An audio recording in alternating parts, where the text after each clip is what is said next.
She came straight into my room, tossed everything aside, and smiled without. For his station hummed with the usual mechanical breathing of 1,000 systems working in harmony, but Lieutenant Daniel Brooks barely noticed any more after 6 months. Aboard the frontier outpost Olympus, the sounds had become as natural as his own heartbeat. He sat in his quarters, reviewing supply manifests, when his door slid open without warning. Stood there tall, impossibly tall, with skin that shimmered like polished copper under the artificial lights. Her eyes were large and dark pools that seemed to hold entire galaxies within them. She wore what appeared to be formal attire from her world-draped fabric that shifted colors with each subtle movement.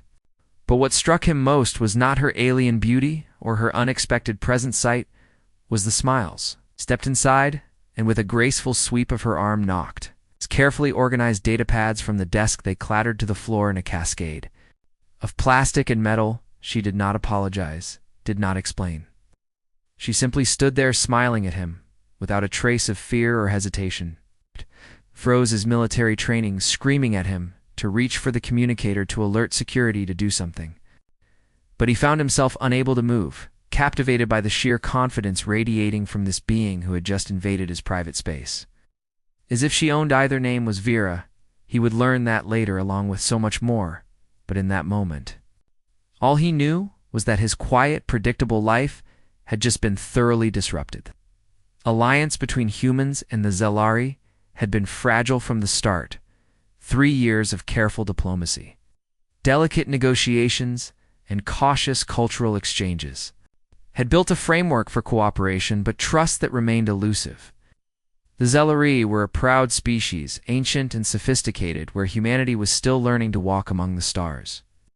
They had been sailing between worlds for millennia. Vera was part of the diplomatic corps assigned to Olympus Station to observe human military operations and report back to her government.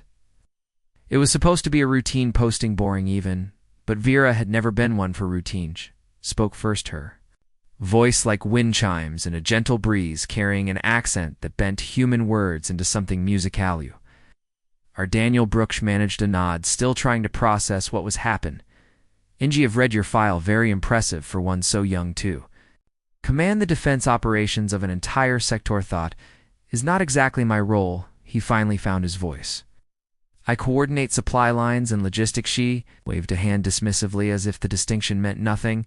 You are important here, I can see it in how others speak of you, how they defer to your judgment.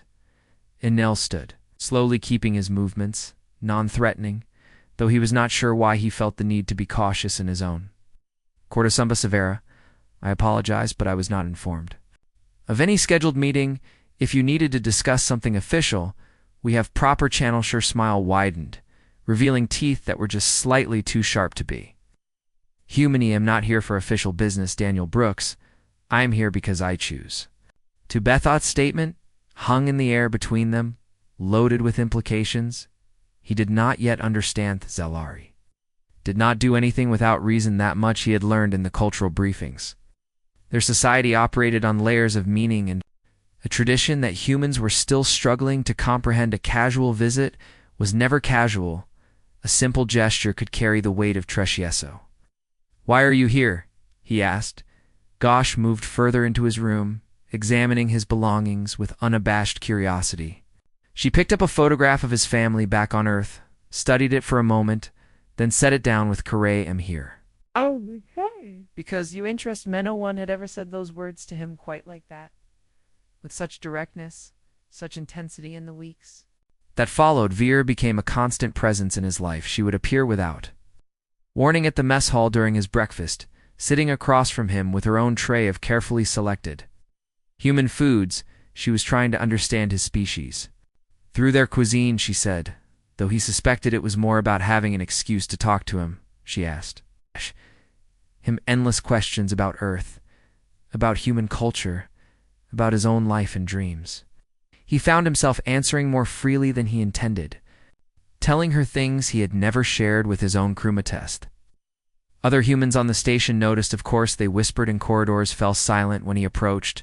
Some looked at him, to envy, others with concern. Commander Patricia Hayes, his superior officer, pulled him aside. One day, Brooks, what exactly is going on between you and the Zellery ambassador and thing, ma'am? She is simply curious about human. Culture Hayes gave him a look that said she did not believe a word of ith Zellery. Do not do curious, Lieutenant. Everything they do has purpose, has meaning. If she has taken an interest in you, there is a reason for it is. Ma'am, careful, the alliance is fragile. We cannot afford complications, assured her he would be careful, but he was not sure he meant it because the truth was Vera had awakened something in him, a sense of possibility he had forgotten existed. His life had been ordered, predictable, safe, and suddenly there was this being who looked at him like he mattered. Like he was more than just another cog in the great military. Machina Vera taught him about her world, about Zellery, philosophy and art she showed him. Holographic recordings of her home planet with its crimson skies and floating cities with architecture. That defied physics. She spoke of her family, of her position as a daughter of one of the great houses, and he began to understand that her presence here was as much an exile as an Inori asked to come here, she told him one evening as they walked through the observation deck, looking out at the stars. My family thought I was foolish to volunteer for such a posting. They said humans were primitive, crude beneath our note assigned. What do you think, he is skeety? I think they are afraid off humans off change. Of the unknown, humans represent something my people have not encountered in a very long time, equals. We have been the dominant force in this region of space for so long we have forgotten how to share it. She turned to look at him directly. Challenge. Us, Daniel Brooks, you and your kind, you grow so quickly, learn so fast. In another generation or two, you will not need us anymore, and that terrifies the elders. Had never thought of it that way, had never considered that the mighty Zellery might see humanity as anything other than useful primitives in night. She came to his quarters again, but this time the smile was gone, replaced by something he could not quite read. Tension, perhaps, or sadness. Me time here is ending, she said without preamble. I am being recalled to the homeworld. Felt something twist in his chest. Went 3 days. A short time to say goodbye to someone who had become so central to his existence. Are they recalling you? Hesitated, and in that hesitation he saw genuine vulnerability for the first time. There are concerns about my reports, about my recommendations. I have been too sympathetic to humanity, too willing to advocate for deeper cooperation. The conservative faction sees this as a betrayal of Zellery. What? Did you recommend full alliance, complete sharing of technology and resources? A true partnership, rather than this careful dance we have been doing? That would change everything. It would, and that is precisely why it frightens them. She moved closer to him, and he could smell something like cinnamon and starlight, a scent he would forever associate with Harry. Have broken protocol coming here tonight, but I needed you to understand what you have meant to me. You showed me that connection between species is not only possible but necessary. You taught me that strength is not about dominance, but about the courage to be vulnerable. Wanted to say so many things. Wanted to tell her that she had changed him too, that she had made him see beyond the narrow confines of his duty, but the words stuck in his throat instead.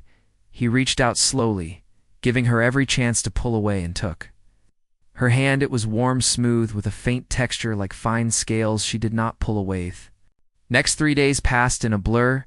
They spent every free moment together, no longer caring what others thought or whispered. Vera showed him Zellery meditation techniques, taught him phrases in her language that had no human equivalent. He showed her human music, introduced her to poetry, and she listened with that intense focus she brought to everything done. The final day, he stood in the docking bay watching as she prepared to board the Zellery transport ship. She turned to him one last time. This is not the end, Daniel Brooks, of this. I am certain our peoples will grow closer, despite the fears of old factions. And when they do, I hope you will remember what we learned.